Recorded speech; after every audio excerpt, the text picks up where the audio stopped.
Kissinger, would you please lead us in the Pledge of Allegiance? I pledge allegiance to the flag of the United States of America and to the republic for which it stands, one nation, under God, indivisible, with liberty and justice for all. Thank you. Thank you.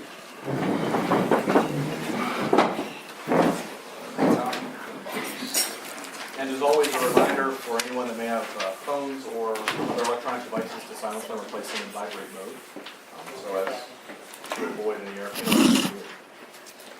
Also, we did engage in an executive session of the council, minus one from the top and one from the bottom, minus Mr. Crofthorne at 6:45 this evening, for both personnel and pending litigation, personnel matters and pending litigation. With that, we'll move to item number 5. We have minutes before you since last week, from the March 21st meeting, 2017.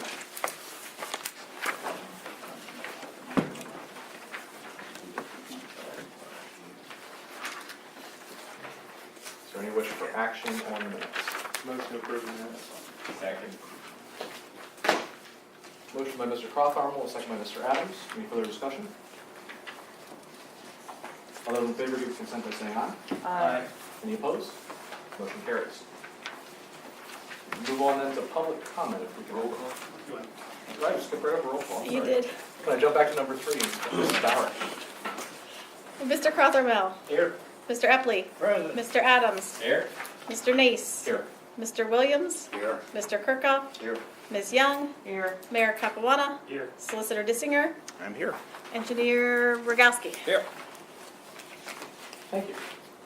Move then on to public comment. The board.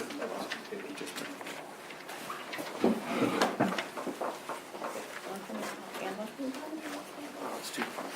Thanks, Kathy. No problem. Side base. Kathy Smith, you didn't get out of the way. They're both for you, they're different. Not at the time, no. Got it. Jim Ryan didn't get out of the way. Mary Ann Landis said no. Would you like to speak? Oh, that's okay. All right, no public comment, thank you. Do you want me to add you on here, Tyler? Move on to item number 7, appointments, resignations, correspondence, proposals, citizen action form. We do have perhaps an update on the municipal authority opening. Did you have something on that list? No, just we posted it again on Facebook. We've gotten no inquiries whatsoever. Still looking for a member of the authority. Anyone knows anyone that may be interested, we can send them our way.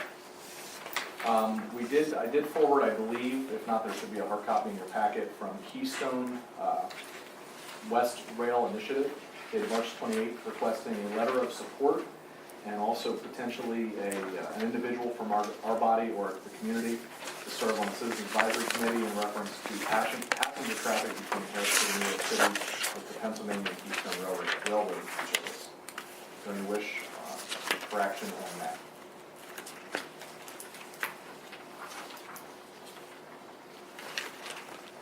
You want to do a letter of support or send somebody as a representative of the borough? I'll make a motion to draft a letter of support. Second. There's a motion by Ms. Young and second by Mr. Crofthorne to draft a letter of support. Any further discussions? I have some problems with this. Okay. Reading this over, this is coming from Western Pennsylvania for passenger rail. I guess it's WPPR Whipper. And at present time, they're spending close to, I guess, about $10, $11 million to run one passenger train, one out and one back. What they want to do is raise the service to possibly 3, and they're calling on PennDOT. And it says, the WBPR study estimates an additional annual cost of 10 to 13 million to increase from 1 to 3 round-trip trains per day. Well, when you mention PennDOT, that's probably coming out of the Highway Trust Fund. And these people just seem like, you just ask for the money and you start these trains up. If a train can't provide its own costs, I'm not against trains, but if you've got to put that much money into trains, I don't see it. And then they talk about building a highway here, what it would cost. We already have a highway. It's called the Pennsylvania Turnpike. It's loaded down with debt by the legislature going right around 2066. So they should use the Pennsylvania Turnpike. I'm totally against this. Do you want to serve on the committee? Still No. go first. Is there any further discussion? The motion with a second to draft a letter of support. All those in favor give consent by saying aye. Aye. Any opposed? Yay. Okay, let's do a roll call. Okay, Mr. Crothermel, Yes. Mr. Epley, No. Mr. Adams, No. Mr. Williams, No. Mr. Kirkhoff, No. Ms. Young, Yes. Mr. Nace. Yes. Okay, 4-3, motion fails. Okay. Next item I received in my folder in the other room. I believe that Chris did mention this last month. We were not funded for the Pennsylvania Small Water and Sewer Program. I believe that was discussed casually as part of the report last month. I just wanted to offer, though, it's a letter from the Commonwealth of Pennsylvania Commonwealth Financing Authority, and this was a request for funding for the Elm Street sewer main replacement, which is a source, we believe, of a lot of our I&I for the sewer system. Just as a point of reference, I won't read the whole letter, but the CFA, which is the Commonwealth Financing Authority, received over $170 million in requests, and there was a $22 million allocation that was available. Each project was evaluated on the following criteria: project readiness, cost effectiveness of the project, whether the project will more efficiently serve customers, and number 4, which is a big one, job creation and private investment, and number 5, the applicant's ability to secure funding for the project, as well as other factors. It says even though our project is worthwhile, it was determined not to be competitive with projects that were awarded funding. Chris did reach out to the office, and more specifically, that number 4, that job creation, private investment, was a big one. This particular project would have been using our own personnel, not creating any outside jobs or any private investment, other materials. So, just the official update on that, I'll pass that down. Is there anything else under item number 7 on the agenda? Move then to general reports of the Borough Engineer, Mr. Rogowski. Mr. President, in my written report, we did draft the borough's response related to the consent order and shipped it back to DEP. Andrew had indicated that he was going to have us something back prior to the meeting. I never received anything. I'm assuming, Chris, you have not either. So that's kind of in their report at this point in time. Frankly, the longer it drags on, the better it is for us. So we'll just let that one lie. The wastewater treatment plant planning committee met. We do have a meeting coming up here next week related to the first project on the docket, which is the replacement of the belt press. The liquid sludge hauling bids, the recommended contractor did provide the contract documents and insurance and all the other things that he needed to provide. Chris, I just set those in front of you for signature, so we can take care of that and get those back to him, and they can start as soon as that's been executed. We already mentioned the I&I study, influent pump replacements on the agenda a little bit later. We continue to work through the lead and copper issues at the borough level, and probably the biggest or most pressing issue is related to the lining of the reservoir. It's scheduled to begin next Tuesday, but prior to that, fire hydrant flushing will be utilized to basically draw the water level in the reservoir down to be able to facilitate that work. So we expect a fairly heavy presence of DEP in and about the area for the next couple of weeks. We've already been warned, so we will be on our toes related to that. What do you think they're looking for? They're just making sure we're doing things correctly. So nothing specific has been mentioned, but I think everybody's got an interest in what's going on. So we're going to meet. There's several people that are going to be floating around, we believe, that we'll make sure that we have conversation with. And I guess that's good for us as well, to make sure Yeah. the contractor's doing what contractors. Sure, absolutely. The CDBG grant award, a little wrinkle was thrown in that particular process. We have a meeting next week to discuss that with CEDACOG. It relates to the necessity for a docket revision to our SRBC permit. We're going to continue to work through that. We'll have a little bit more for council, I think, at the next meeting related to what's going on there. However, 2-year process was their estimate. correct, yes. At best case, 2 year. Probably maybe closer to 3. So the good news is we may be able to wrap that. The borough's going to have to do that anyway in 2022, which sounds like a long way away, but it's really not in the SRBC's eyes. We can wrap all this into one shot and hopefully get some economy of scale, if you will, to be able to do this and take care of a future issue at the same time. In the water meeting we had at Penn Township, the discussion was Sunshine Hill. Could any of that be pulled into all of this, if that's something we consider doing? Well, we had that conversation with SRBC and their recommendation, I asked the question, hey, if we're using 130,000 gallons and we asked for 160, is that gonna be like a big red flag? And the answer was no. So I think once we figure out exactly what we're gonna be asking for, we will ask for enough, if you will, to be able to facilitate that. Doesn't mean we have to use it, doesn't mean it's there, just as long as it doesn't interfere with the process, which it doesn't sound like it will. It will have that capacity available to potentially use, so. I think that makes sense regardless of what the potential use may be. Exactly, and part of the issue is our other wells are essentially grandfathered, there's never been a cap put on them, so we're treading into some uncharted territory here, so we don't wanna kind of upset the apple cart and hurt ourselves by reaching out and making smart decisions. Thank you. You're welcome. And then the last issue is we are gonna move forward with the Chestnut Street main replacement portion of the CDGB funding. They were able to exempt that from this environmental review process. So we anticipate as early as May the 2nd, in or around there, that we'll be able to get that particular project out to bid and moving. We're gonna meet with CDCOG next week. I don't know if it'll be exactly May 2nd, but tonight I would ask perhaps the Borough Council just authorize us to put that out to bid once we get kind of everything in order. So, on or about the first part of May would be our goal. Anything else? That's it. We also issued our letter of review related to the influent pump bid. Blooming Glen Contractors was the apparent low bidder at $21,279. We'd recommend award of that particular contract to Blooming Glen. So we've got two action items then from Mr. Rogowski. The first is to authorize bids for the Chestnut Street main replacement on or about May 2nd. And the second is to accept the low bid from Blooming Glen Construction of Percasey, Pennsylvania. Any wish for action on either of those items? I move that we authorize them to put, or authorize Pinoni to put the Chestnut Street project out to bid. Second.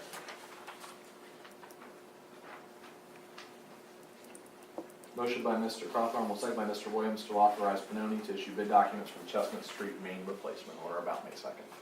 Any further discussion? All in favor, give your consent by saying aye. Aye. Any opposed? Motion carries.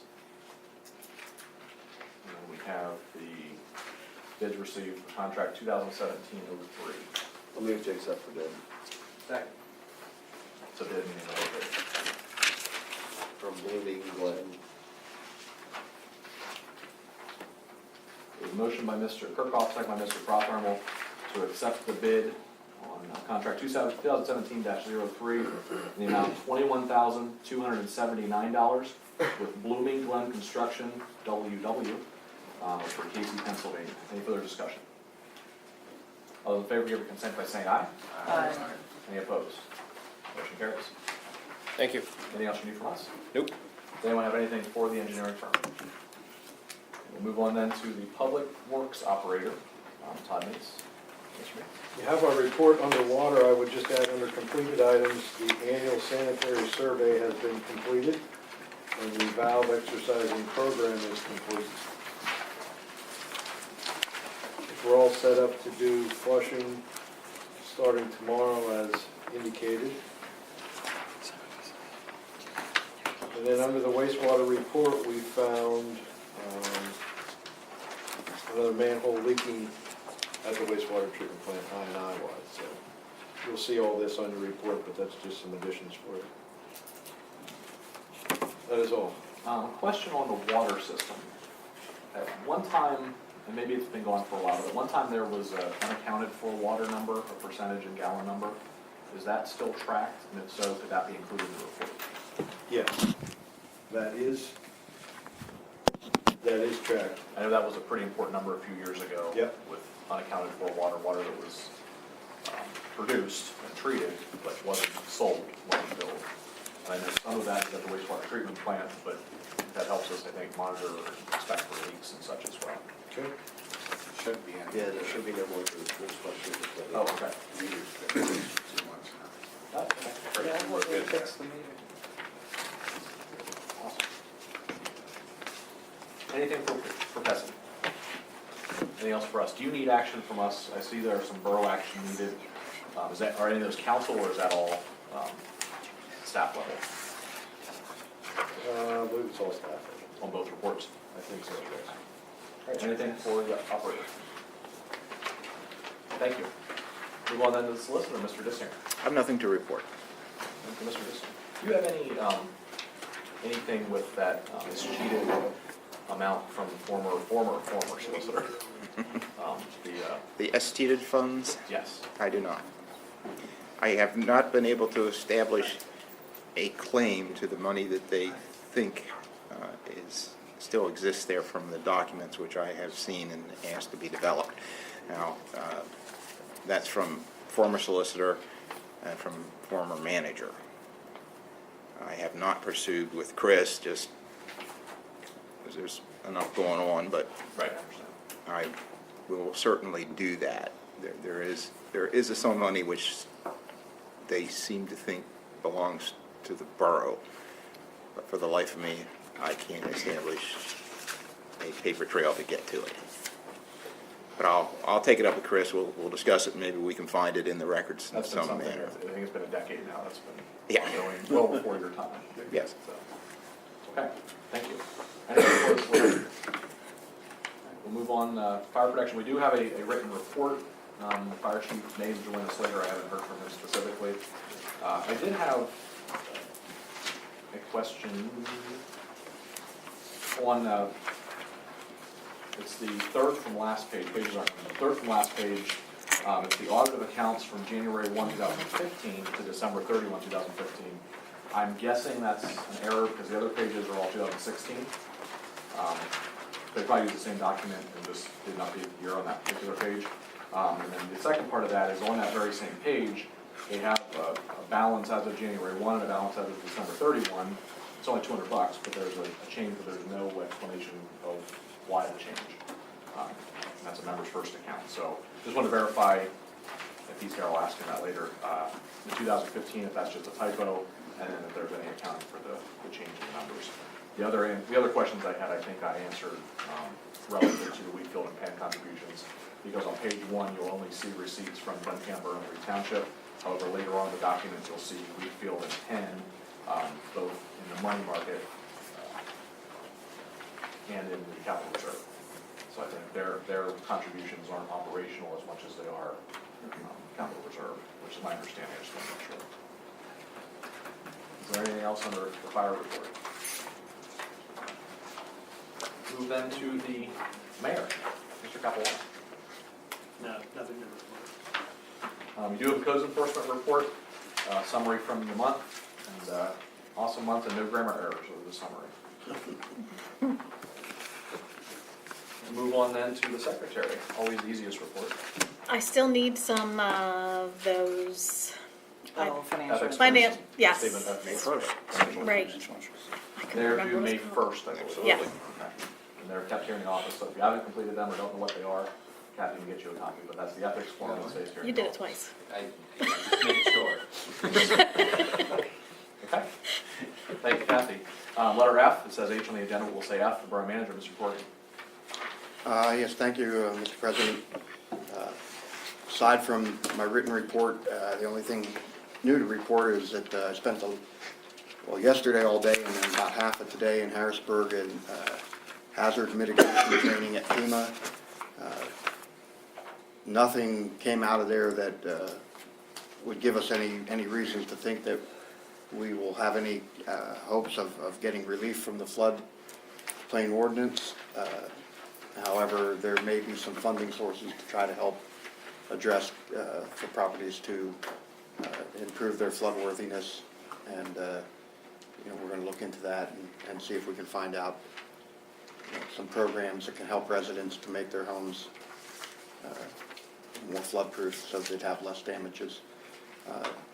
The only other thing that came out of it was that there is a system called the community rating system.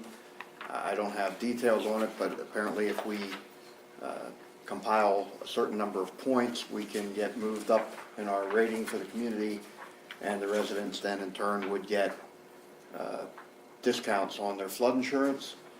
I don't want to get anybody's hopes up too much, because I think that the things that we'd have to do to get that probably would run pretty counter to kind of be more in line with the issues we've already discussed with the floodplain ordinance.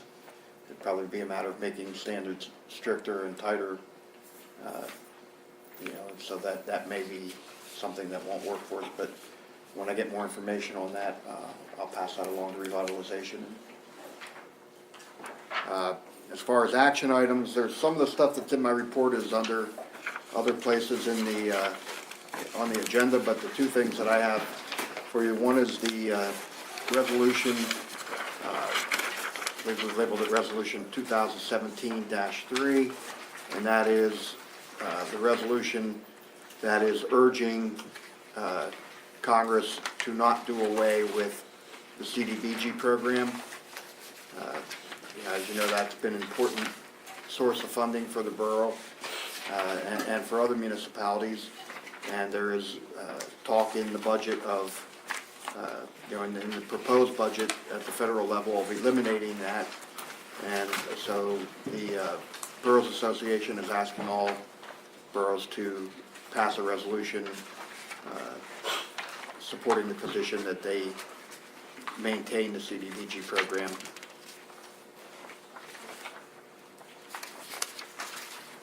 So any interest at the table in action to adopt the sample resolution as our own? I'll move to adopt the resolution opposing elimination of the CDBG program. Second. We have a motion by Mr. Kirkhoff, a second by Ms. Young, to adopt the sample resolution. It will be our number 2017-3, opposing the elimination of the Community Development Block Grant Program from the federal budget.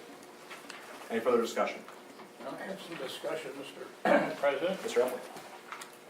We finally have an administration in Washington that's trying to get the federal government's balanced budget and whatever they can do.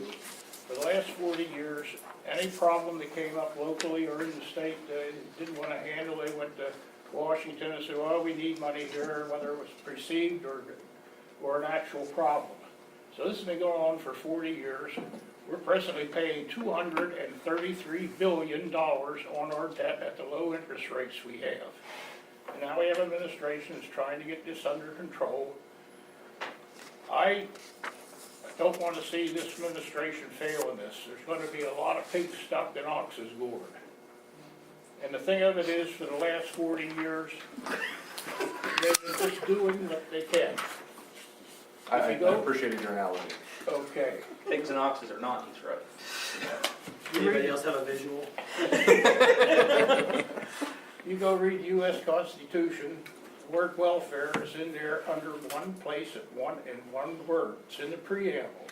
And it seems that they have stretched and tortured that word so much that we only have a $20 trillion debt coming up here. So I'm not in favor of prolonging any of these programs if the government can get its act under control. We'll have to resolve it at the local level. I agree with you. I agree with you wholeheartedly. And my discussion on this particular matter was, and I used a blank number as $100,000 comes from local budgets and goes to the federal level and then is funneled and trickled down and everything else by bureaucracy. Then it comes to the state and is funneled and trickled down by bureaucracy again. Then it comes to the county and a little bit less bureaucracy, but that $100,000 ends up being $30,000 by the time it actually does something. So I wholeheartedly agree with you. Is there any further discussion on the motion? We have a motion by Mr. Kirkhoff, a second by Ms. Young, to adopt the sample resolution 2017-3 opposing the elimination of the Community Development Block Grant Program. All those in favor give your consent by saying aye. Aye. Any opposed? Aye. Okay, let's do a roll call.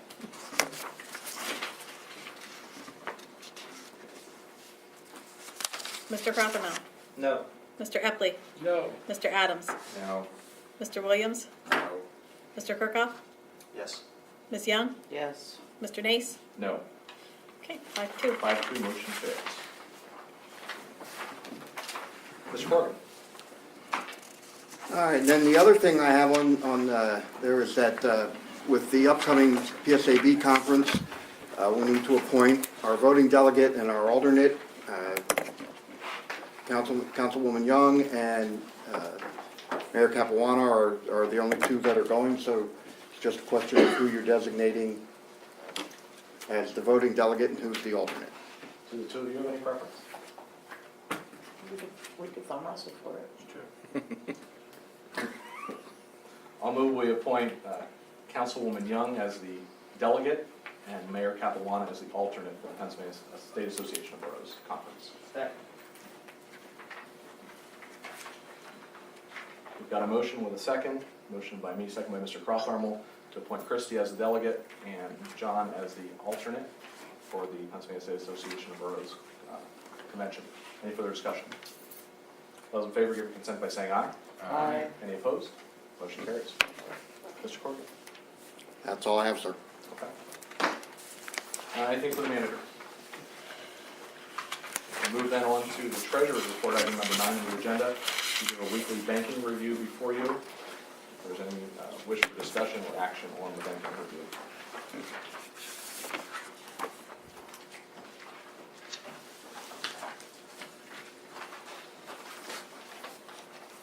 Any wish for action on the banking review? There's the treasurer's report. Motion to approve it subject to audit. Second. Motion by Mr. Croftarmel, second by Ms. Young, to accept the weekly banking review dated March 31st, 2017, as the treasurer's report is subject to audit. Any further discussion? All those in favor give your consent by saying aye. Aye. Anyone opposed? Motion carries. Also in that packet is your bills to be paid and bills to be ratified.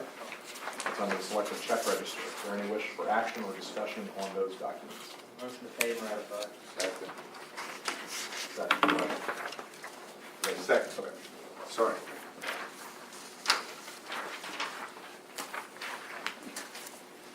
Motion by Mr. Croftarmel, second by Mr. Williams to approve and ratify the bills to be paid. Any further discussion? All those in favor give your consent by saying aye. Aye. Any opposed? Motion carries. Page 2, 728. Pending council committee reports, facilities and fleet, Mr. Epping.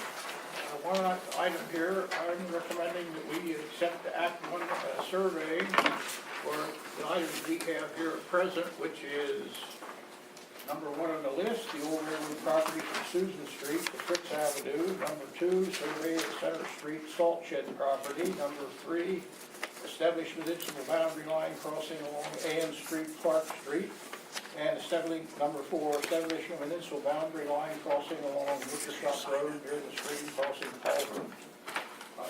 I'm recommending we accept Act 1 social for, let's see, it's $5,000+. On number 3, you said Clark Street, did you mean Creek Road? Creek Road, all right. Give this back. Looks like it's 5,700. Yes. I think it was just a total. It's in the written part. It's right in the front, in the written. I read it. Yeah. I remember that. Are you sure it's in the actual terms of the contract? I thought it was just in the, No, it's in I thought it was just Well- the total of the numbers on the front. Number 1 is an okay. order statement, so I think we have to pick one or the other. So that's gonna change what the amount I will went be. with the top, I didn't have there. Right. I took 1620. This is to authorize them to be Are we under the amounts that require a more formal bidding process? You don't need to bid this. What's that? You do not need to bid this. So the amount total would be 1620, 5,700. 5700. $5,700. Is that a motion? Yes, it is. Second. Motion by Mr. Epley, second by Mr. Williams to, I was saying, I can't do that. Sorry. I'll second. okay. A request that if you're going to approve it subject to legal review. I haven't looked at I have no problem with Act 1, but Are you okay with that? Right. thank you. Mr. Kirkhoff, your second is also.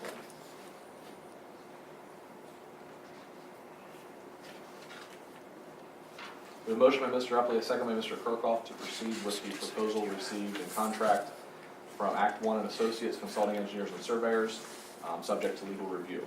Is there any further discussion? Mr. President, Mr. my, Corbett? my recommendation in my report was that, it does say in their proposal that, that they retain possession of electronic copies.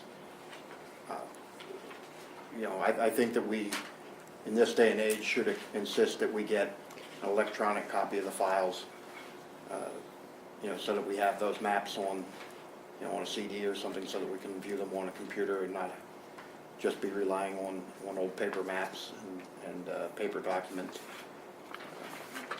I agree with that. I think if we're gonna approve it, we need to get rid of the intellectual property clause entirely. It's short, but it's there. It's on the second page, just under the hourly rate table.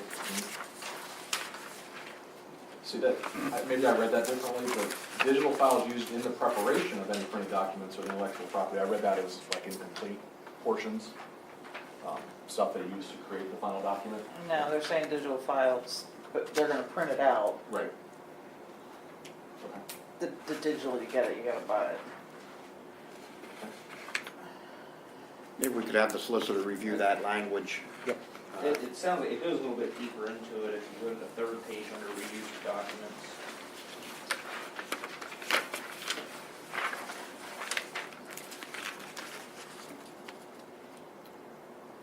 Yeah, I'm really not comfortable with that. If we're paying for a survey, we need to have the right to use the data.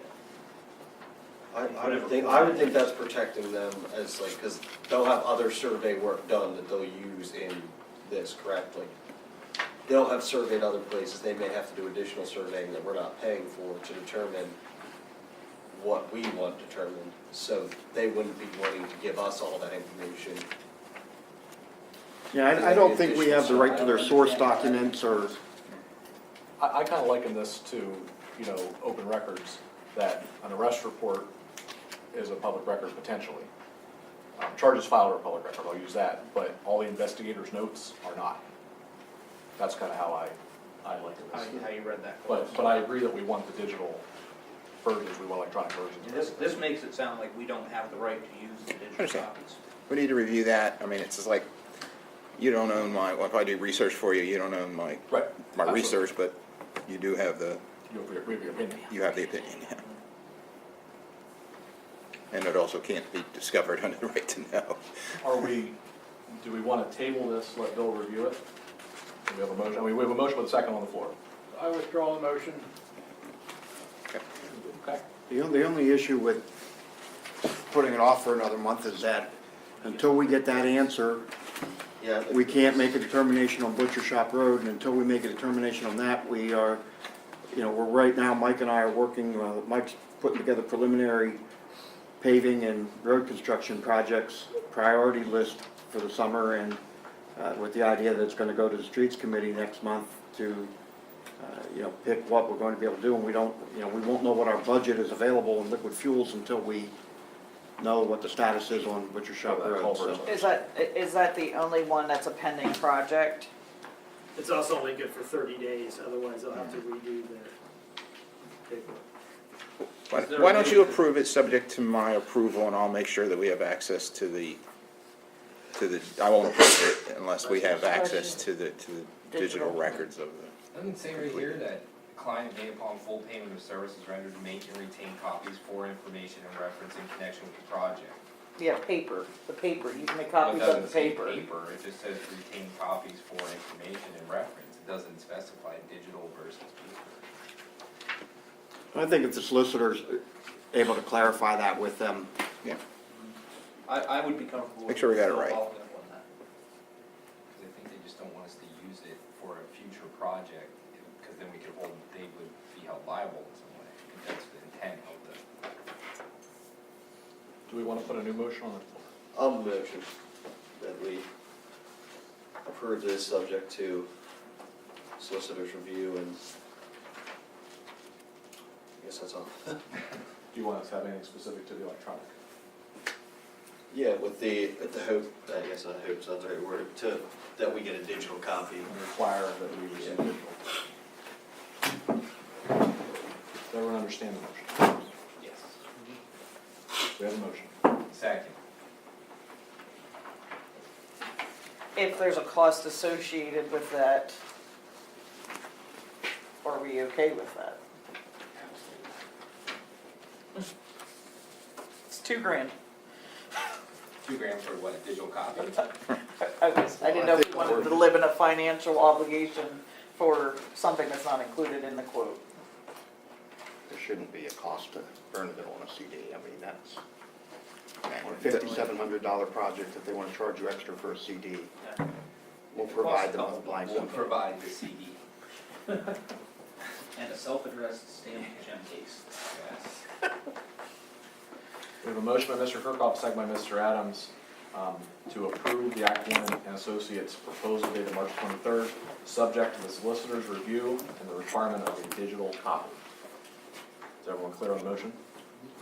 Any further discussion? All those in favor give their consent by saying aye. Aye. Any opposed?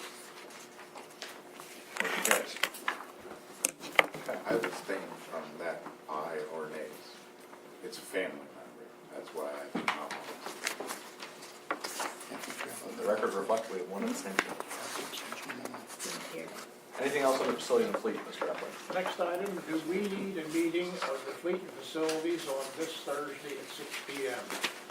Anybody see a need for that? I do not have anything. I don't have anything. And our third member is? it. I don't have anything. Okay. I'll defer. So that meeting's canceled then. Okay. Works for me.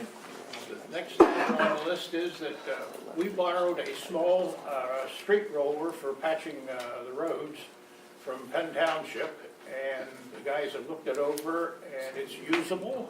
They approve it 100%. Penn Township will sell us this roller for $200. And if they're happy with it, I'm happy with it, so I'm making a motion, we pay Penn Township $200 for a small street roller. Where does the $200 come from? We have any money in fleet facilities? We should have that amount in there. Certainly. You wanted, I didn't know if it would be a, Can you use Highway 8 for that, Chris? Oh, yeah. Yeah, I think so. Piece of equipment. that was my question, whether it came out of Highway 8 or general. I fund. didn't know if you could use it for out of Highway 8. Yeah. Highway 8 or general? I believe fund? so. Which, Highway 8 or general? Doesn't, Highway 8. Let's make it Highway 8 then. That's its principal use. So, motion.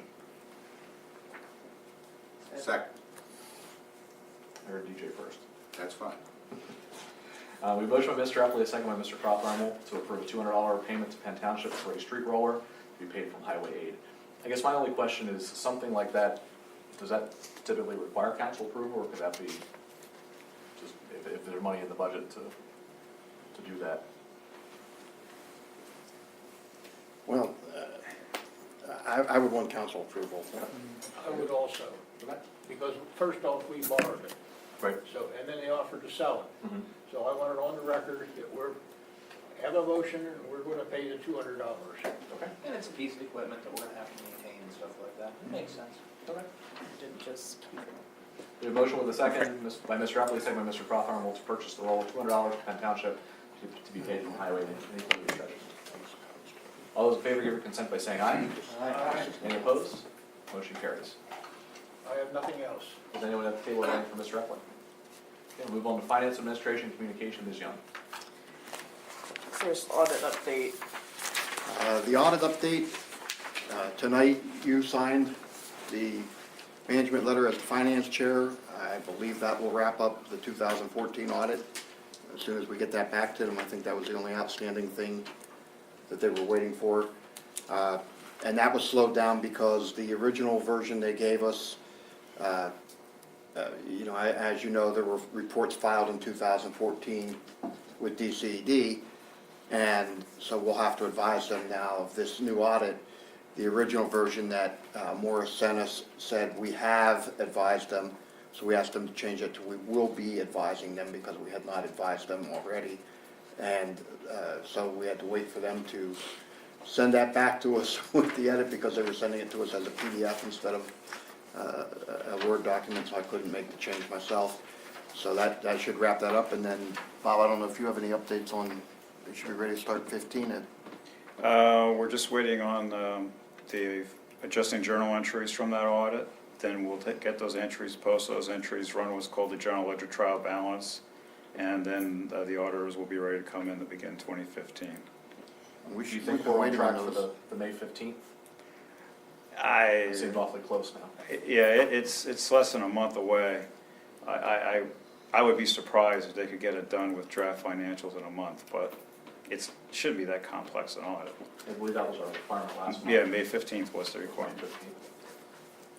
Do we need to do anything to soften that request? Or was that just kind of a if you can? I think we're all right. Okay. All right.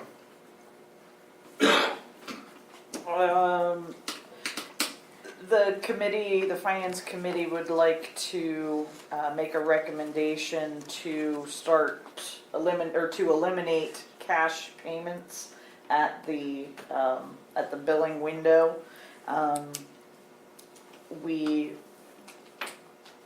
It's become evident that that's an area of liability, and it was a recommendation out of the EIP. So the discussion that we had was for the month of May, when there are payments made in cash, giving them indication that they won't be accepted June moving forward, and recommending that they get a money order at either the post office or another retail location. So I'd like to make a motion that the borough office discontinue the accepting cash payments effective June 1st, 2017. Second. We have a motion by Ms. Young, a second by Mr. Adams to discontinue the acceptance of cash payments in the borough office as of June 1st, 2017. Any further discussion? How many people pay cash, any idea? Any number of persons? I don't have it in number, but I know it's less than 10% of our total collections. Any further discussion? All those in favor give your consent by saying aye. Aye. Any opposed? Motion carries. In discussion of the finance committee, we talked about the fire company contribution. Wanted to get some regularity or consistency to that. So with where we are with the receipt of real estate income, we figured that we could manage a quarterly payment system to the fire company. Is it 25,000? So it'd be 12,500. Yeah, we'll break down even payments quarterly. Okay, so it'd be 4 equal payments. I think it's 25,000. It might be 26 something. But it's actually based on what we collect. in No, it's tax. based on what's budgeted for your contribution. But if we collect less than, The fourth quarter payment, we would need to do an analysis to verify. And the other discussion was we would want to do that fourth quarter payment in December so that it's in the correct calendar year, the correct budget year. We don't want to carry it over into January and then constantly be. because it will vary based on whether people paying the discount straight or penalty time. And Well, people that are, like if people that didn't pay last year paying this year, if anyone has a reassessment, I think there are some variables there. But it's not a straight, the way the fire tax works, it is not a straight pass-through. It is a borough tax that can only be expended for certain fire expenses. It's limited what it can cover, but for example, if it comes to over, if the total receipt would be more than what your budgeted contribution to the fire company is, that excess, for example, could be used to pay the workers' comp for the fire company. If you wanted to, and I'm not suggesting this, please don't have a headline in the paper, but if you wanted to build a fire training facility, there's no requirement that you give that money to your fire company. That would be, you could buy land and build a fire Duncannon Borough training facility. So it is borough revenue to be appropriated through your budget, and you have your contribution, which is in line with our expected, what we expect to collect from that tax. If it is less than that and you choose to change that fourth quarter payment, then council would have to take action at that point to change the budget.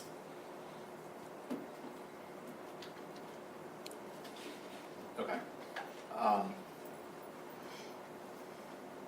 Where would we find, because we discussed this at the Public Safety Committee, where would we find, or no, it was at the Fire Company Committee meeting, where would we find a list of where, like the restrictions on those funds? It's in the fire tax, it's in the Yeah, code. it's in the ordinance, I can get you a copy of that, In the borough ordinance? it's in the borough code, The borough code? yeah. I didn't find it in the borough code. Well, it may not be, okay, it might not be in the borough code, but it's a state law that was passed authorizing, I don't have that copy. authorizing. Yeah, I can get you a copy. The law of that it. authorizes you to levy a fire tax, like there from are words 1963. associated with that. Yes. And that's what we're interpreting. Right. There isn't a list. Okay, that. Okay, there is I just think that's general the terms. confusion was that there's some belief that there's a tremendous restriction I'm happy if you wanna see it. of, He was at the Finance and Admin Committee. Once you discuss it. okay, sure. I read an act from 1963 that enabled municipalities, specifically boroughs, to, all this is a section, this doesn't actually say that. What, if you have it, the Well, specific. that's the section that deals with it, But that's what- the pertinent. Within the borough code. There's a citing in that memo, I think it might be Title 75. I'm not sure. Oh, let's bring out the great big book, everything. This says, here is a section of the borough code that authorizes imposing a property tax millage for fire protection. Pertinent areas have been bolded for emphasis. So the reason I'm asking is because it sounded very, very wide open based on what Byron and what Joe Landis from Penn Township told us at the fire committee meeting. Am I correct, Frank? And at this table, I've consistently heard there's a tremendous, not tremendous, but there's some restriction. So I just want to make sure I understand it. The one thing I would point out is that the township operates under a different law. I don't know what the differences Well, might be. if we're talking the borough code, township code, but you referenced an act that was This, separate. this law specifically referenced boroughs. This is, well, this says it's from the borough code, which makes sense. But if there's another act, another statute out there, that's, adds more restriction, I guess is my question. Mr. I had researched, I'm just looking for my file on it. I don't have it in my head. So if you wanna, I'll see if I can find it. Yeah, there was several of us had concerns that it might be more restrictive, and that's why I think it was last month or the month before we'd authorized the manager and engineer to research that, and that's what was returned to the finance committee. You can check with Scott from Marysville too. Or manager and He's solicitor, the one I'm that sorry. told me that it's getting tighter. But yeah, and like I said, I hear in this room that there's restrictions, but I've heard from our fire chief that it's, and from the township supervisor, because again, we've got a statement in the borough code, there's certainly a statement in the township code, but then there's an act I read from 1963 that has some other caveats in it in addition to what's in the borough code, so I'm sure they both have some effect on us. Yeah, and I don't know what governs what the fire company can spend their money on, Yeah, that's once different. you give it to the fire company. Okay. I have a question. Can the borough put additional restrictions on our fire tax, or do we have to abide by what the PA legislature puts in, as what the rules is? Mr. Disson. If we're going to have a fire tax, we have to put it in the way the legislature says it's supposed to go.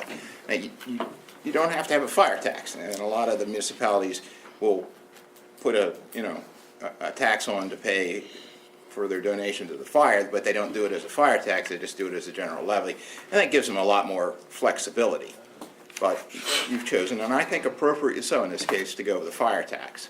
So we are restricted to the rules that govern what a fire tax is that the state legislature has told us. I still think we have to know what they're doing with the money that we're giving them.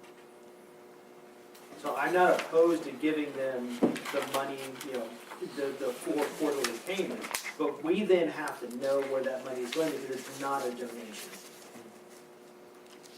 No, it is a donation. Yeah, it is. It is a donation. It is not a tax going to the fire company. It is a tax coming to the borough.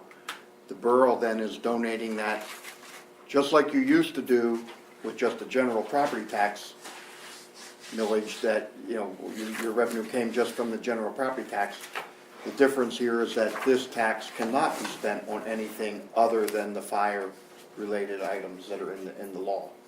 So it is still a donation. It is no different, other than the source of the funding must be spent on fire-related things. We can talk wording about it all night, though, and I agree with the point of what Mr. Capelon is saying, though, is that we have to answer for where that tax money is going, so we should know what they're using it for.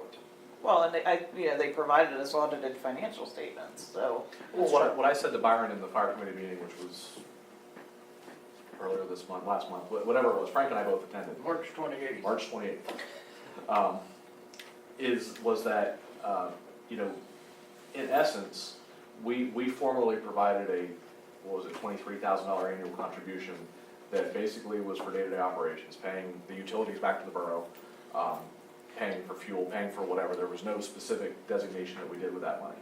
We potentially, if property taxes are where we forecast them to be in 2016, in 2017, there's an increase of $2,000, which is not significant. I agree that there needs to be, you know, accountability, but you know, it's not like we added a whole bunch of money to them for a new project. You know, this is really paying their day-to-day operation. So I don't want to overdo it, but if there are restrictions or requirements, I do want to make sure we're compliant with that. We do get an annual report from the fire company with call volume, call location, call type, responders, hours, those kind of things. That's pretty comprehensive. And in addition to the in-house audit, one of the recommendations I think that was discussed casually at our committee meeting was having perhaps an out-of-house audit, you know, either by an accountant or by a committee not part of the fire company, which, you know, as continues to be a matter for discussion, that may be appropriate. But there's, of course, costs associated with that. So if Mr. Dissinger finds the answer tonight. I have it. This is the provision that I was referring to. Borough may, in addition to its regular levy any of the following taxes, and the one that we're talking about is for the purchase of fire engines, fire apparatus, and fire hose, for the use of the borough, or for assisting any fire company in the borough in the purchase, renewal, or repair of any of its fire engines, fire apparatus, or fire hose, for the purpose of making appropriations to fire companies both within and without the borough, which is basically what we're doing. And of contracting with adjacent municipalities or volunteer fire companies in adjacent municipalities for fire protection, and for the training of fire personnel and payments to fire training schools and centers for the purchase of land upon which to erect, for the erection and maintenance of a firehouse, a fire training school and center not exceeding 3 mills. That's the bit that the manager here was discussing. As long as we spend that money that we collect from the fire tech for those purposes, it doesn't necessarily have to go to the fire company directly. That's why we're characterizing what we're doing as a donation to the fire company that we establish. And then separately, we've established this fire tax, which come with the proceeds of which come to us, and which have these restrictions on use. But then doesn't that say if we give them X dollars, they have to show us where they spent it to fit within that fire tax guideline? That's in a different section of the borough code, but that is in the borough code. There's a Which requirement means for they it. have to show us what they're doing with it. That's correct, but keep in mind, this section No, it's not. authorizes, They currently provide us do show where their municipal contributions go. look, this section authorizes contributions to the local fire company, local volunteer, period. Doesn't say what they use it for. Okay, so this isn't anything which, you know, as long as we're appropriating to fire companies both within and without the borough. If we're doing that, that's all we need to know under this section.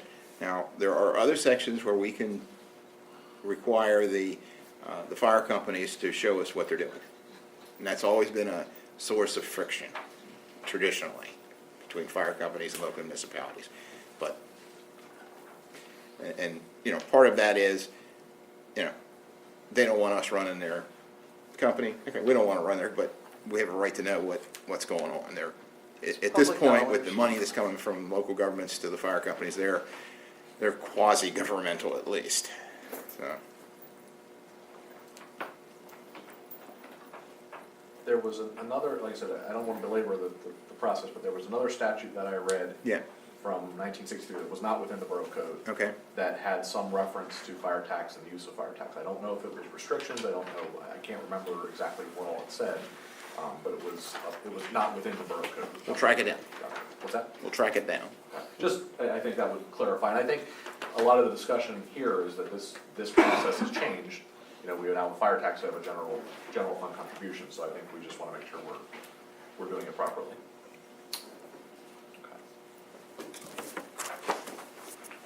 Did you have anything else in the first quarter fire company contribution, Kristen? I just wanted to make a motion to approve the release of that 25% of the amount that was budgeted for the first quarter. Second.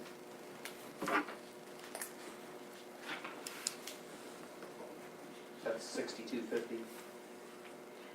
I can't remember, it was a 25,000. It's 25,000. Okay, The all line right, was thank you. 25,000. I thought it was a different amount, so then yes. It went from 23 to 25 based on the .48 mils? Whatever the number was. We were the only increase. Was that? We were the only increase. Correct. Correct. And Wheatfield did not increase based on their budget. We have a motion by Ms. Young, and a second by Mr. Kirkhoff to pay $6,250 to the Duncannon Fire Company as the first quarter of fire tax revenue. Any further discussion? All those in favor give consent by saying aye. Aye. Any opposed? Motion carries. Back to Ms. Young. That's all I have. Anything for the, Finance Administration Communication Committee? There was some discussion at committee level, I think it was kind of a passover a little bit. And maybe they already followed up on it, but if they haven't, could we direct the staff to go out to the banks and perhaps Muscle and see about if the residents can get free money orders done there? We did check, Orrstown doesn't do money orders. Okay. And in order for them to do a cashier's check, the individual would have to have an account there. Okay, And Riverview Bank charges $5 for money orders. okay. So the least expensive place to go would be the post office. Did you What's get the post office charge? I forget. Someone brought one in from Rite Aid today. I don't know how much, I just, And that I was the think first they time I'd said seen the that. Unimart that has them as well. But I think they're less than $1, or they might be $1.69. So that Unimar's cheap to do that. Yeah, I think they're like 95 or 99 cents or something like that. Yeah, it's, Muscle I think is right around $1 somewhere. Banks are typically more expensive. yeah, but Orrstown, because I thought that, we talked about Orrstown being a great option because they're practically in the backyard, but they don't even do money orders as a part of their operations. Marysville, Pam is checking. She didn't sound optimistic that, she said that one of the reasons their fee is so high is because they don't want to be doing them. For the amount of a penny to $500, it's $1.20 for the U.S. Postal Service. $500 to $1,000 is $1.60, and you must have a breakout of that in multiples beyond $1,000. So it's $1.20 to $1.60 through the post office.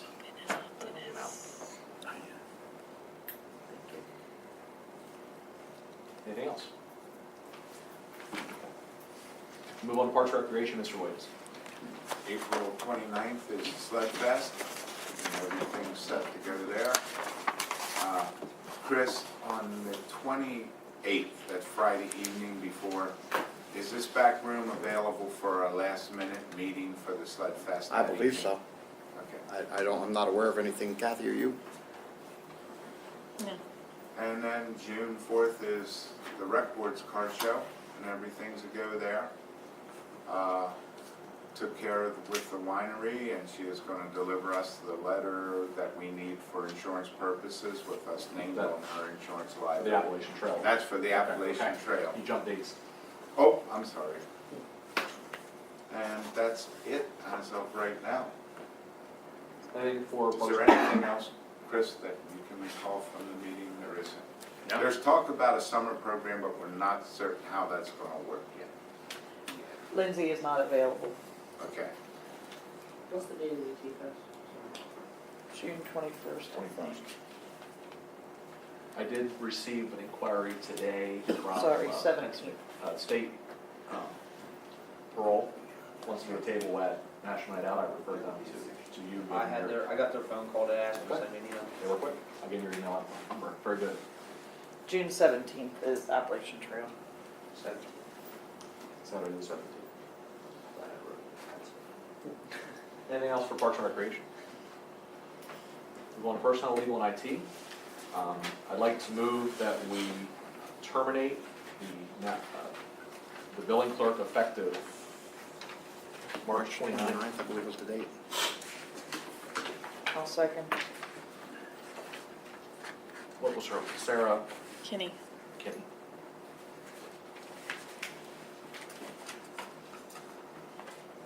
Any further discussion? We have a motion, I made the motion, Ms. Young has seconded to terminate Sarah Kinney effective March 29th, 2017. All those in favor, consent by saying aye. Aye. Any opposed? Motion carries. The other item we discussed this evening at our committee meeting, which I think probably everybody's expecting, but we have it officially and formally. I'm confident Paul didn't write the letter. From Paul Liddick to the Borough of Duncannon, Pennsylvania, subject retirement. Ladies and gentlemen, I'm herewith providing notice to the Borough and the Council that I'm retiring effective June 1st, 2017, with my last day of work being May 31st, 2017. I have been employed by the Borough for over 20 years in a variety of positions which I have generally enjoyed. The time has come for me to move on and enjoy some time for myself and my extended family. I do wish to thank all the great people of the Borough for their kindness and friendship over the years. I have been here, and I wish you all well for the future. Sincerely, Paul L. Liddick.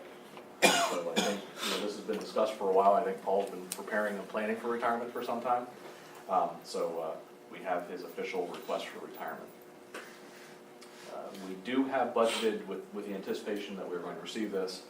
He's got some time owed to him, so we do have that budgeted to pay out that lump sum upon his retirement. That was part of our 2017 budget adoption.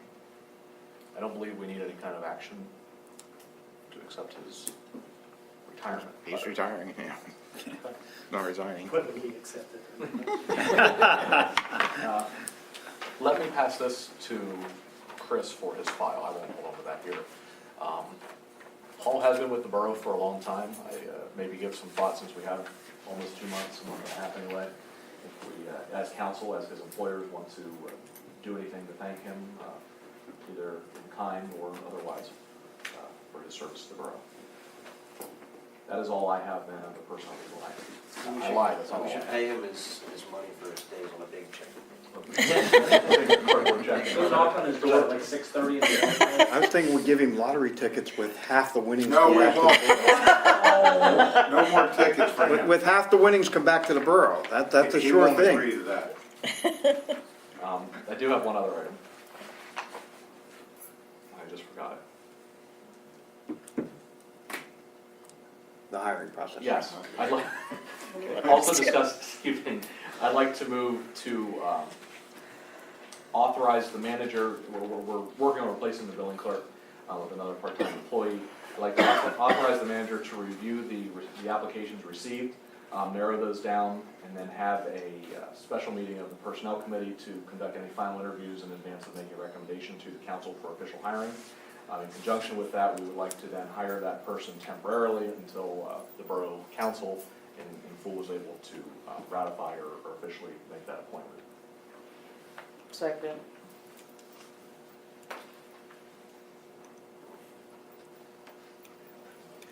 I made a motion to authorize the manager to narrow down the candidates, authorize the committee to hire a temp employee, and have the borough council then act if they so desire at the May meeting. Is there any further discussion? All those in favor, give your consent by saying aye. Aye. Any opposed? Motion carries. That is all I have for the first one. Does anyone have anything for me? Move on to public safety, Mr. Crawford. I don't think we have anything huge to report under public safety. Mr. Nace gave us an update that EMS is no longer pursuing the MICU program, at least at this time. I think that was about it. Which program is that? The Mickey program that Craig got up and talked about 2 months ago, meaning, where we were partnering with Holy Spirit EMS, put a medic on our ambulance. You just tried it on the weekends. Yeah, we tried it on the weekends for a while. We did a 4-week trial, and Holy Spirit, it was cumbersome because of the transition back and forth. Holy Spirit decided, we wanted to continue, Holy Spirit decided that was not an option because of the nature of the process and some of the other areas. So at this point, we're going to try to continue back in the weekend as we have been prior. Anything else for public safety?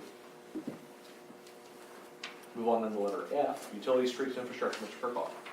The only thing I have is that Chris kind of already mentioned it, that Mike and the work crew are gonna, we had talked about, me and Chris had talked about trying to get some sort of grading system as to like, which streets we'd like to see paved first in some sort of order, so the guys are gonna work on that and work on, what they wanna patch, when they wanna do it. That's all Chris' direction, so we're gonna have, most of the utility stuff's covered in the sewer and water reports. A couple weeks ago, Mr. Bissonette, Kevin Bissonette on High Street, 700 High Street, I believe, inquired about a project that's been ongoing for some time. I asked him to email me about it, I didn't hear anything else from him, but I know this was a point of contention with him and the former manager.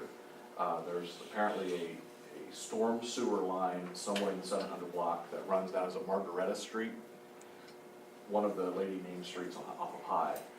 That some of the work was done. Apparently there was infiltration into his basement from storm sewer, or storm water, and some of the work was done, but it wasn't completed. He was led to believe that it's a financial issue, and I'm sure that that's part of it. But I did walk down there subsequent to our conversation, and there's a spot where it hasn't been paved or patched, it's just stone in the trench, and I guess there's work still to be done. So I don't know if Mike's discussed that here at the office. It's a project that I think left undone may cause more damage, to the road or to properties, sidewalk, I don't know. Roger, you may be familiar more so than I am. with That project, Chris, if I remember right, they did that late in the fall. Probably at the time when blacktop was stopped being made. That's my guess. And that was 2015. Okay, so I thought it was finished, but you, Chris, you have I'll to check with Mike, get an update. And I know they're waiting for blacktop now to come out with the one plant, so. And I don't know, what the nature of that conversation was, but I at least wanted to make sure it was on the committee's radar. If it is something we can't afford to do right now, I just want to make sure that it's at least maybe in a timeline. I don't even know if the one up by the dress factory's patched. I know That's all new. So. right, I know the work was done there, but Kevin believes that it was not completed. So there may be work to be completed. I don't know what kind of price tag that may have, but it's been something that's been discussed multiple times prior to this council's being here. There is a patch of Susan Street that's not paved down there. I don't know if that's. Yeah. Is that what? I think that's is where that it the is. factory? Yeah. I don't know what kind of factory it was. Yeah, it was a dress factory. Does anyone else have anything for utilities, streets, infrastructure for Mr. Kirkhoff? I do have a question. Was there money included this year? I know it's been discussed and then off the table discussed about street signs. Was there anything included this year in the budget for street sign replacement? Not specifically, but we were looking at, Mr. Kirkhoff got an email from, was it 3M? Yeah, 3M. About a grant program to provide, I think it's 3,000 square yards or square feet, I forget, of their sign material. We want those. Both for street signs and for other types of signs, they have separate programs. So Paul is investigating with the sign vendors that we use. None of them had heard of this yet, so they're now, he gave them copies of the letter and they're all checking into it. Because the way it works is that either we can order the material or we can have it applied directly if the vendor, uses that material. I think it's pretty common material, but, so it's a question of finding out, getting the details from them on the project, or on the program as far as their end of it, and then seeing what that will provide us with, and, what our cost would be for any printing and so forth that would have to be done in conjunction with it. And I just got that while you were on vacation, I think, so that was Yeah. pretty recent that I got that. I know we've often discussed Rachel Street has no signs from Lincoln all the way down to Market. And we talked about that at the past meeting, actually. We think it's because there's no addresses on Rachel Street. Well, there's signposts where there used to be signs, but there are No, no. somebody's girlfriend's named Rachel and she's got. But there are no houses that are Right, Rachel right. addresses, so. We have a number that are either missing or that are very difficult to read. And I've noticed too. Missing letters. There must have been something wrong with the adhesive on the letter R.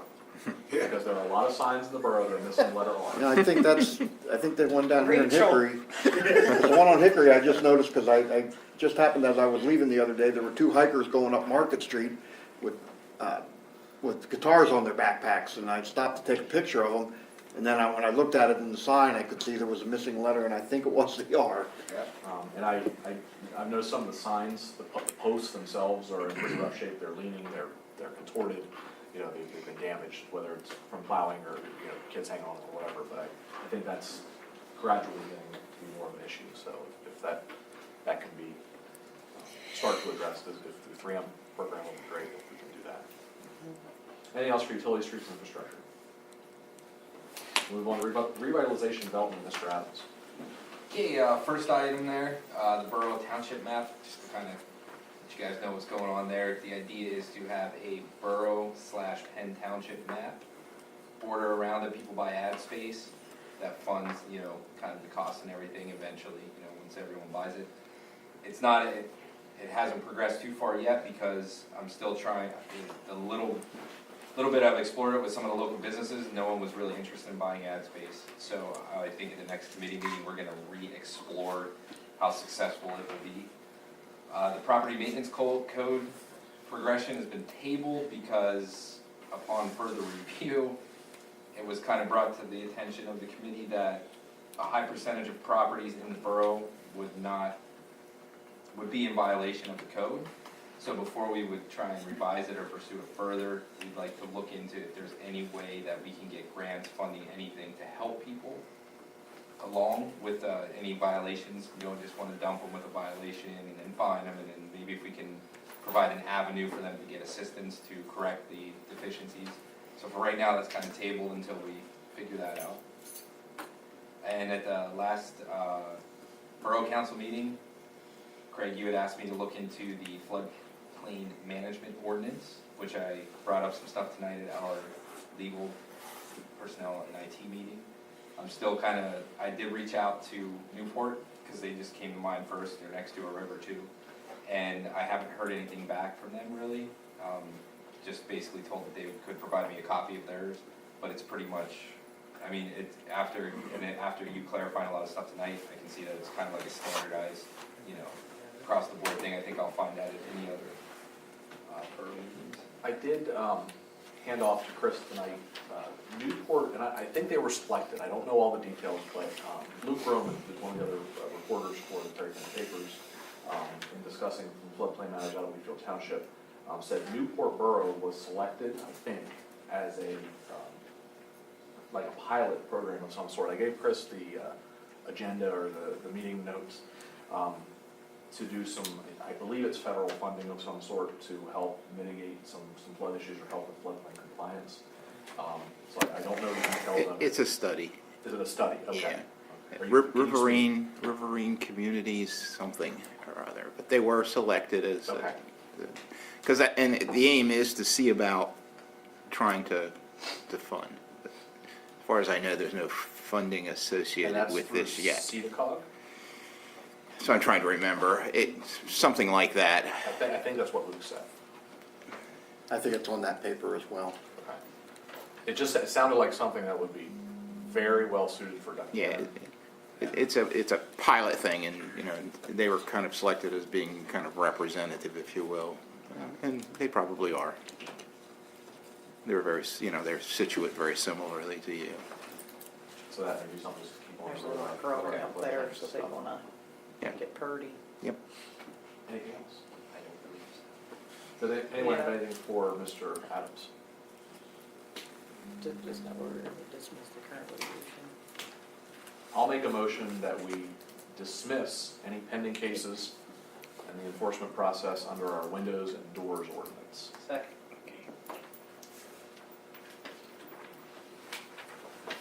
just for clarification, we're authorizing the solicitor to dismiss those cases. Any discussion?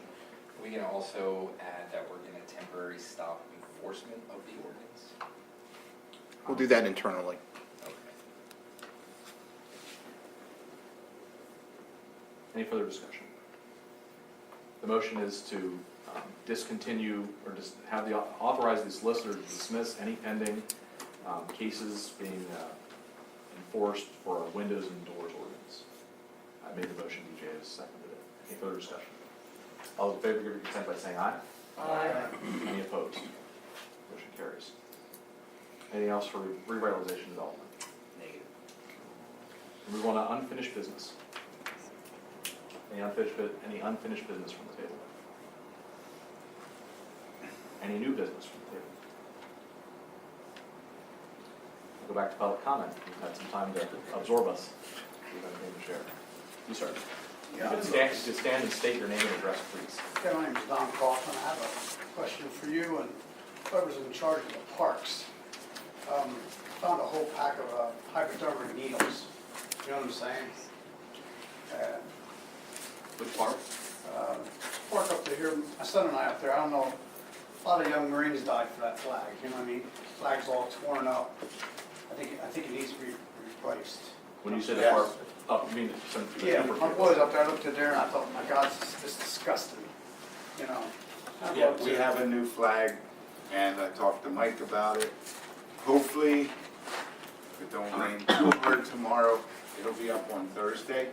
The problem is getting the line truck back into there when the ground's so wet. Great, but That's my what he's concern saying. is the hypodermic needles. My kid almost got into them things. There was a whole bag of them. You're the mayor, all right? Let's step up to the plate here and do something. Because I'm telling you, man, my kid gets in them needles or something, I'm gonna go door to door. Sir, when did you find them? Last week, I called the Penn Township, they said they don't have a police force anymore. Did you call 911? Did you call state police? I didn't know what to do with them, so I threw them away. So, Well, if you find contraband, evidence of illegal activities, please call the police. Call 911.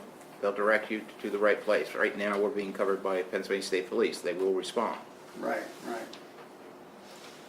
But finding a whole pack like that in front of your home is pretty disturbing, you know what I mean? Very great. And I just got back from, there's a thing that your township is financially in trouble. Are the taxes going up in this town, or The taxes went up January 1st. they're going up January 1st? They did go up January 1st. They did? And just for clarification, and it's confusing even for us that are in the midst of it, this is a borough, and it's different than a township. We're surrounded by Penn Township, but Duncannon Borough basically runs from 1115, or including Carter's Hill, I realize to that. 849.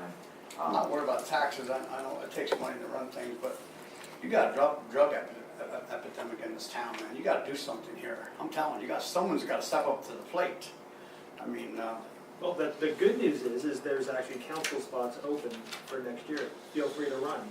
oh, And then you can help be the cause of this change. we could be like Buford, you know what I mean, and take justice in our own hands.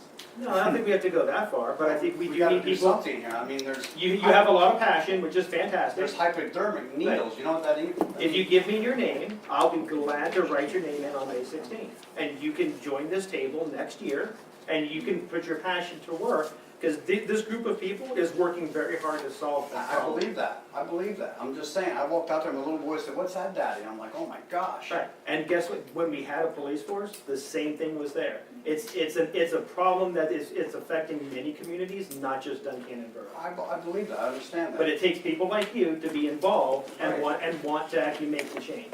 Right. So feel free, May 16th, 10 names, you can be on council next year. I don't want to be in no council. 'cause Okay, well, then you have to be involved in order to change the community.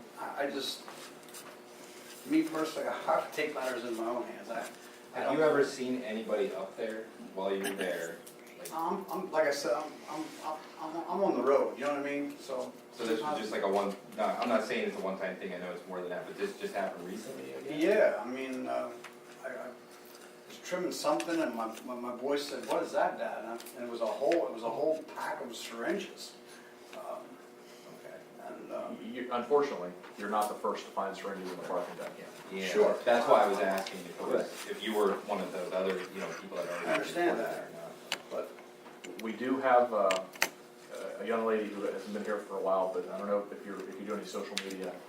She initiated a Facebook page that does some community activity, and she's also working on, I forget the official name, but a drug-free community process, Narcotics Anonymous meetings and such. It's been recognized for years with and without local police services.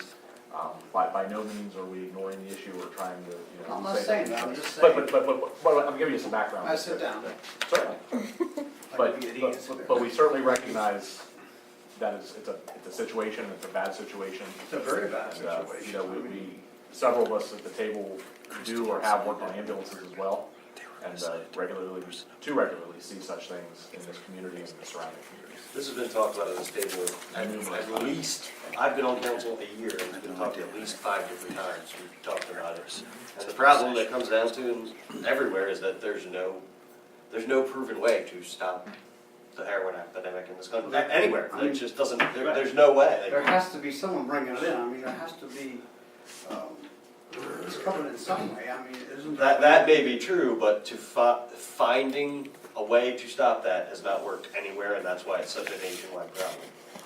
It hasn't worked, and I think everybody's open to suggestions of different ways, things to try, Absolutely. but And that's what, if you can bring that passion, that knowledge base to the Being the table, mayor, that's- okay, you should be head of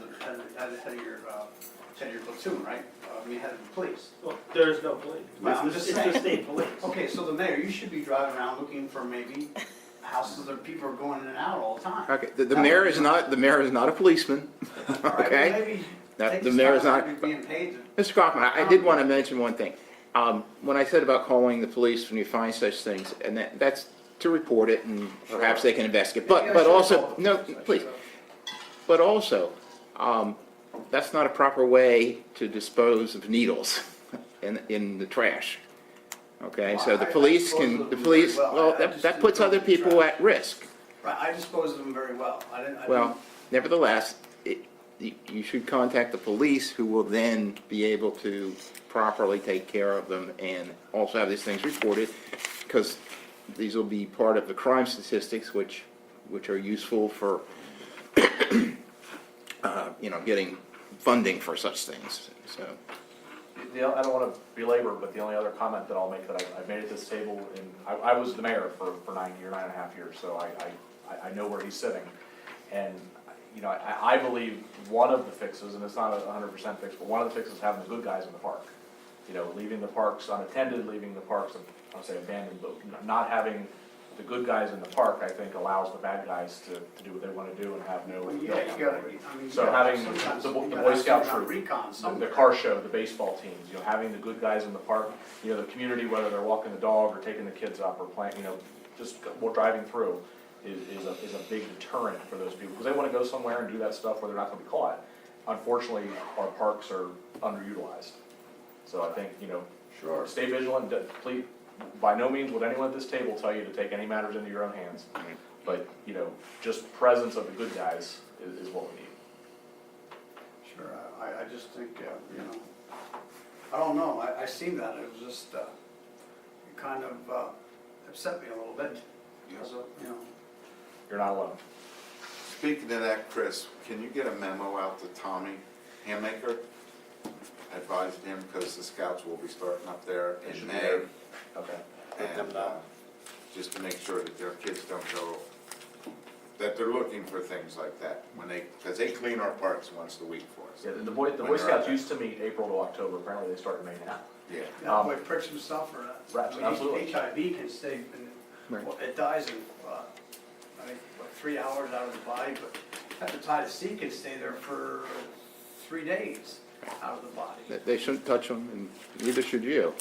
Keep in mind, when you pick that up, you're now in possession. Yeah. I Of realize what? that. I Yeah. realize that. So, My father was a cop too, and, then you know. I just, Thank you for your concerns, thank you for Yeah. being here. Yeah. And, well, you know, if you have ideas or suggestions, please bring them to us, bring them to the office, you know, and let the state police know when things don't look right, or when things, you know, are found, or, you know, if you witness something that shouldn't be. I mean, isn't there a way you could like, you know, the state police can only do so much, you know? Correct. Right. Isn't there a way, you know, with all this tax money to hire somebody that maybe he could walk around, walk the community, look for people who are going in and out of the houses? I mean, some people are going out of the house, what, 3-4 times or something like that? That would be an indication to me that something's going wrong there. Yeah, the reality is that drug work is a much bigger process.